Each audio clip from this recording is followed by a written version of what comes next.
porque a gente vai trazer exatamente esse assunto, como eu deixei aqui em stand-by, né? Que a inflação ela fura o teto. Pois é, e o desemprego volta a subir, que são exatamente esses comentários que a Carol trouxe aqui para gente, né? Desse cenário que o Brasil realmente pode enfrentar. Né, e os alimentos disparam ainda. A pesquisa também Indexa mostra que 59% dos eleitores já dizem não a um quarto mandato de Lula. Essas duas pautas elas se unem nesse sentido mesmo, não tem como, né? Porque o resumo da inflação prévia de maio foi a maior em 10 anos. A batata, só para, né, a gente sente no bolso, a gente que vai ao mercado, a gente que é dona de casa principalmente, né, tá aí cuidando de toda essa economia do nosso lar, a gente sabe, a gente sofre. A batata subiu 26%, o tomate 13%, o leite 6%. A conta de luz voltou com tarifa extra por falta de chuva, né, por conta dessa escassez, enfim.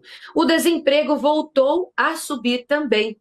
Então, olha só, 6.300.000 brasileiros sem trabalho.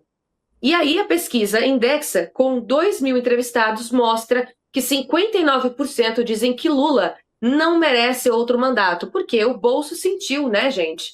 E a urna agora vai responder. Então, essas eleições de 2026 são realmente cruciais para a retomada da economia do Brasil, ou para pelo menos a gente tentar salvar o Brasil dessa situação. Gostaria de ouvir a nossa bancada em relação a essa pauta e já dar a deixa, inclusive, para a Carol, que trouxe, né, esse cenário aí na sua última colocação da última pauta, Carol.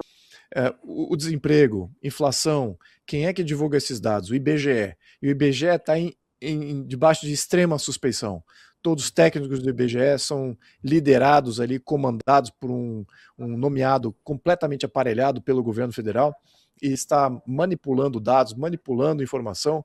Então, se por acaso o emprego, o desemprego, né, se por acaso está subindo, né, então o que isso indica? Isso indica que o prejuízo é muito maior, que o número de desempregados é muito maior que o governo está informando.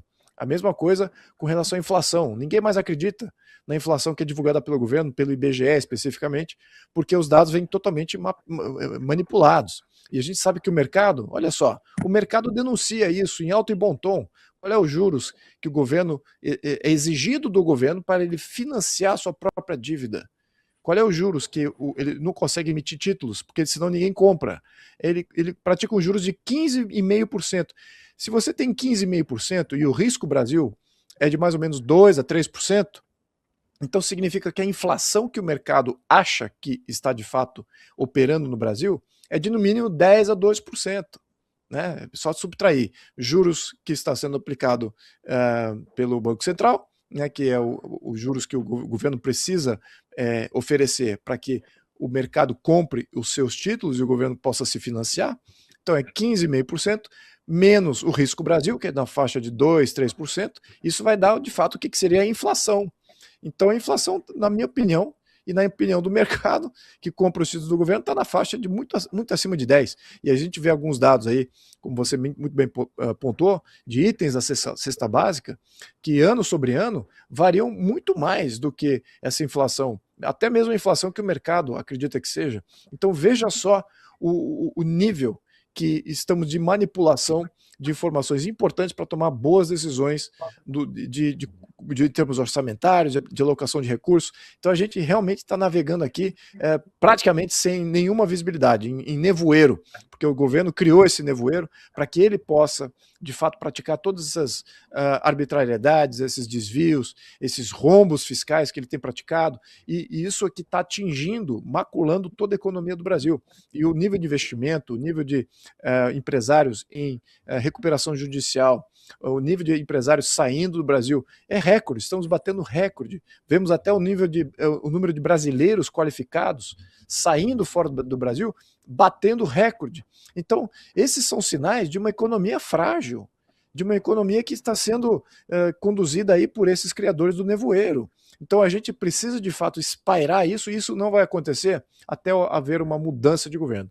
Até você ter mais claridade e transparência em função do aparelhamento, em função dessa propaganda constante que é aplicada em cima da população brasileira, através da mídia, através das agências reguladoras que divulgam dados errados.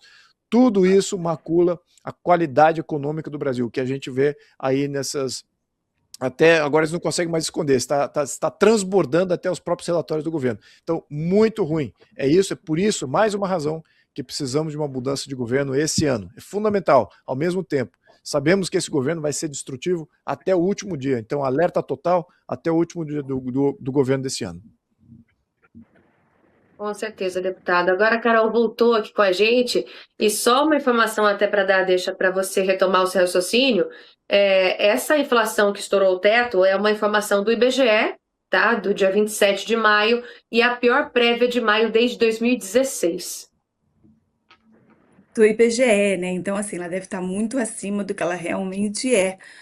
Porque o Marco Postman é aquele que vira o mapa do Brasil de cabeça para baixo, né? Tá fazendo exatamente mostrando exatamente como o Brasil tá, de cabeça para baixo com todos esses números.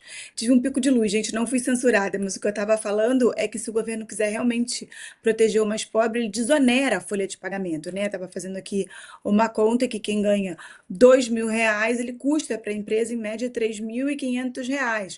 O trabalhador, né? Ele vai trabalhar menos, a empresa vai continuar pagando que pague e continuar dando a garfada que tem que dar para o governo.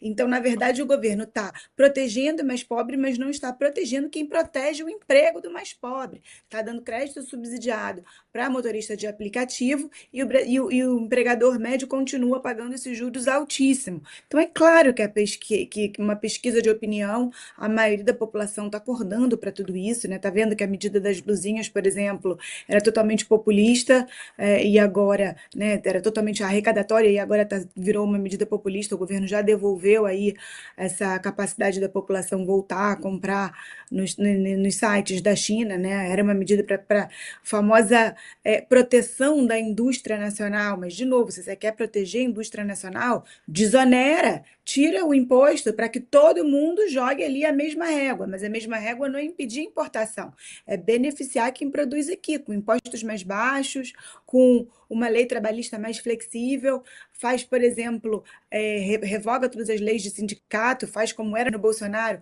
Hoje só quem pode fazer acordo trabalhista são os sindicatos.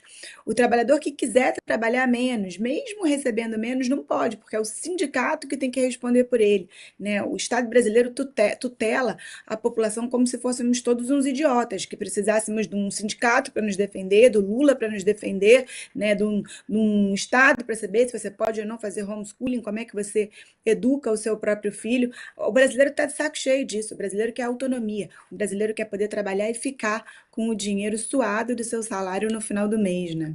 Com certeza. Na verdade, eu acho que a principal necessidade de nós brasileiros é ver que o nosso dinheiro está sendo valorizado e não desvalorizado da forma como ele está, né? Assim, o poder de compra da maneira como está e toda essa insegurança também que a gente vem passando, né, Carol?